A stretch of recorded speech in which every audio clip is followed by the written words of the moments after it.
Stocks வாங்கி விற்று தலைவலியோடு இருக்கிற இன்வெஸ்டராக நீங்கள் இருக்க வேணாம்னு நினைக்கிறீங்களா? மியூச்சுவல் ஃபண்டில் தாராளமாக நீங்கள் இன்வெஸ்ட் பண்ணலாம்.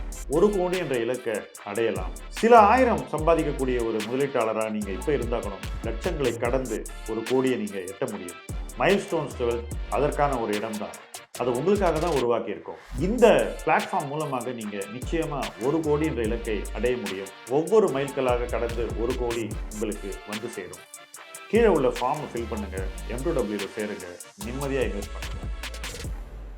வணக்கம், என் பேர் ராம், முதலீட்டு களத்தோட வாசகன். என்னோட கேள்வி என்ன அப்படின்னா, இந்த ஐபிஓக்கள் இதை யாரெல்லாம் முதலீடு செய்யலாம்? ஏன்னா என்னுடைய நட்பு வட்டத்தில் பார்க்கும்போது இந்த ஐபிஓக்கள்ங்கிறது கிட்டத்தட்ட ஒரு சூதாட்டம் மாதிரி தான் எனக்கு தோணுது. ஏன்னா எல்லாரும் இதை நம்ம அப்ளை பண்ணுவோம், வந்த உடனே அது லிஸ்ட் ஆகும், லிஸ்ட் ஆன உடனே அது ஒரு பெரிய லெவலில் அது ஒரு வாரத்துக்குள்ளேயோ 2-3 நாளுக்குள்ளேயோ அதோடைய விலை ஏறும், பங்கோட விலை. உடனே விற்று குறுகிய காலத்தில் லாபத்தை சம்பாதிச்சிடணும் அப்படிங்கிற ஒரு எண்ணத்தில் பல பேர் இதில் முதலீடு செய்கிறது நான் பார்க்குறேன். ஐபிஓக்கள்ங்கிறது இப்படிப்பட்ட ஒரு முதலீடு தானா அப்படிங்கிறது ஒரு ஆரம்ப கால இன்வெஸ்டருக்கு எப்படி இதை அணுகணும்? முதல்ல ஒரு தேர்ந்த இன்வெஸ்டர் தான் அணுகணுமா? சாதாரண ஆட்களும் ஐபிஓக்களுக்கு அப்ளை பண்ணலாமா? வியூவர்ஸ் வீடியோல நண்பர் ராம் கேட்ட கேள்வி ரொம்ப முக்கியமானது. ஐபிஓ அப்படிங்கிறது யாருக்காக அப்படின்னு கேட்கிறாரு. என்ன பொறுத்த வரைக்கும் ஐபிஓன்றது நிறுவனங்களுக்காகத்தான். நிறுவனங்களுடைய நிதி தேவைகளை நிறைவேற்றத்தான் ஐபிஓக்கள் வருகின்றன. சில நேரங்களில் நிறுவனத்துக்கு நிதி தேவை இருக்காது, ஆனால் நிறுவனத்தில் ஏற்கனவே இருக்கக்கூடிய முதலீட்டாளர்களுக்கு நிதி தேவைப்படும். சோ ஐபிஓ யாருக்கு அப்படின்னு சொன்னீங்கன்னா, ஒன்னு நிறுவனங்களுக்கு, அல்லது நிறுவனம் சார்ந்த முதலீட்டாளர்களுக்கு, அல்லது நிறுவனத்தினுடைய ப்ரமோட்டருக்கே பணம் வேணா கூட அவங்களுக்கும் தான் ஐபிஓ. அப்ப இதுல இன்வெஸ்டர் எங்க வரான் அப்படிங்கிற கேள்வி வருகிறது.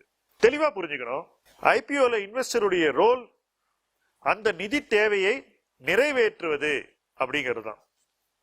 நீங்க பணத்தை கொடுக்க வரீங்க, அந்த தேவையை நிறைவு செய்யறீங்க அதன் மூலமாக. அதுதான் இன்வெஸ்டருடைய ரோல். இதுல யாருக்கு ஆதாயம்? பணம் கொடுக்கிறவனுக்கு என்ன ஆதாயம்? இதுதான் நம்ம புரிஞ்சுக்க வேண்டிய ஒரு கேள்வி. யார் பங்குகளை விற்கிறார்களோ அவங்களுக்கு பணம் அவசரமாக தேவைப்படுகிறது.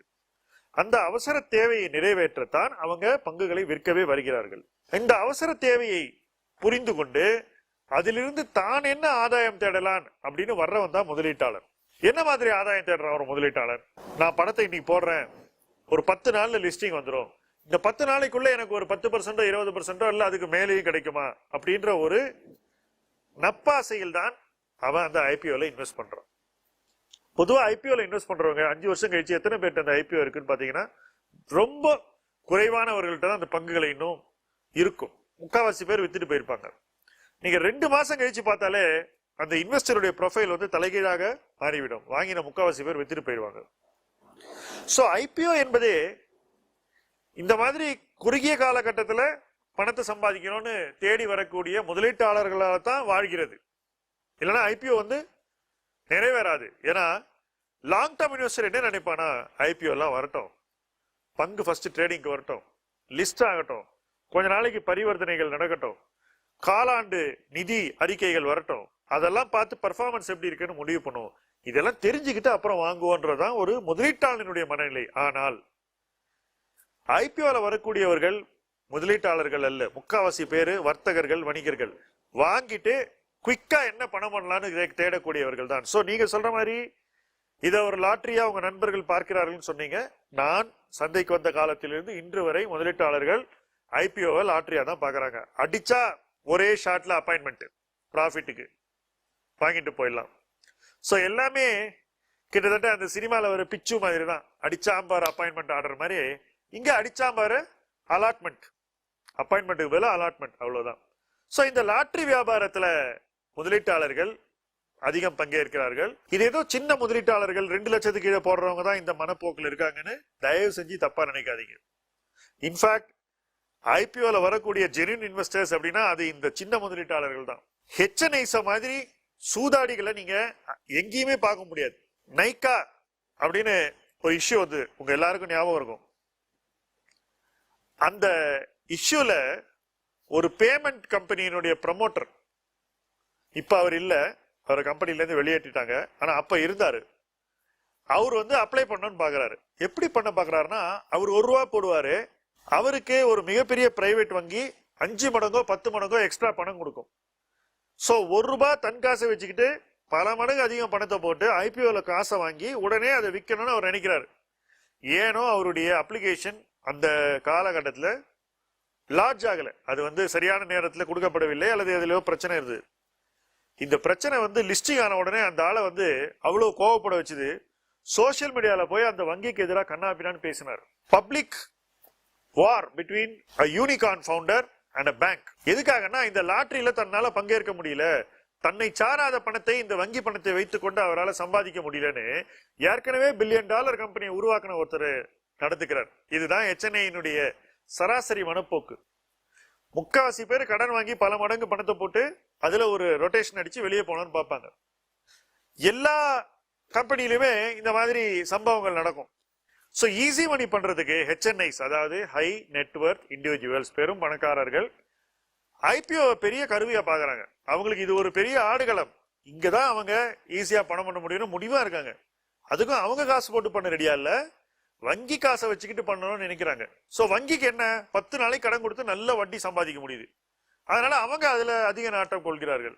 சோ இதுல எல்லாருமே இந்த ஐபிஓ அப்படிங்கிற ப்ராசஸ ஒரு சூதாட்டமா மாத்திட்டாங்க அப்படிங்கறத உண்மை.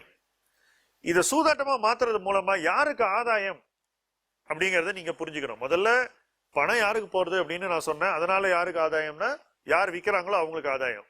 அடுத்த கட்ட ஆதாயம் யாருக்குன்னு பாத்தீங்கன்னா, இந்த மாதிரி ஒரு வேகத்தையும் அவசரத்தையும் ஆர்வத்தையும் தூண்டுபவர்கள் அவங்க தான் இந்த ஐபிஓ விற்க உதவுறாங்க. அதுல இன்வெஸ்ட்மெண்ட் பேங்கர்ஸ் இருப்பாங்க, மெர்ச்சன்ட் பேங்கர்ஸ் இருப்பாங்க, எல்லாரும் ஃபீஸ் வாங்கிப்பாங்க. சோ அவங்களுக்கு ஒரு பெரிய ஆதாயம்.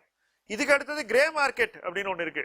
அதாவது இஷ்யூ லிஸ்டிங் வரதுக்கு முன்னாடியே GMP அப்படின்னு ஒண்ணு சொல்லுவாங்க, கிரே மார்க்கெட் பிரீமியம்னு. அதுதான் சூதாட்டத்தினுடைய அச்சாணி. இந்த அச்சாணி இல்லைன்னா சூதாட்டமே நடக்காது. கிரே மார்க்கெட் பிரீமியம் வச்சு ஐபிஓக்கு கிராக்கி அதிகரிக்கிறாங்க. முதல்ல இவ்வளவு விலைக்கு இன்னைக்கே போகுதா, அப்ப நம்ம அப்ளை பண்ணா நமக்கு வந்து ஆட்டோமேட்டிக்கா இந்த விலைக்கு வித்துடலான்னு இந்த கிரே மார்க்கெட் பிரீமியம் வச்சு முக்காவாசி இன்வெஸ்டர்ஸ் கணக்கு போட்டு பணத்தை ஐபிஓல போடுறாங்க. சோ இந்த கிரே மார்க்கெட் பிரீமியம் என்பதே உருவாக்கப்பட்ட ஒரு பிம்பம் தான், அது உண்மை இல்லை.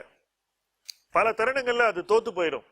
ஆனா இதை உருவாக்கிட்டு அந்த கிரே மார்க்கெட் பிம்பத்தை விட முதலீட்டாளர் ஆர்வம் இன்னும் அதிகமாச்சுன்னு வச்சுக்கோங்களேன், அந்த பிம்பம் நின்றுடும், அது உண்மைன்ற மாதிரி ஆயிடும். ஆனா அது நிலைக்காது. உதாரணத்துக்கு சொல்றேன், பர்கர் கிங்ன்ற கம்பெனி வந்தது.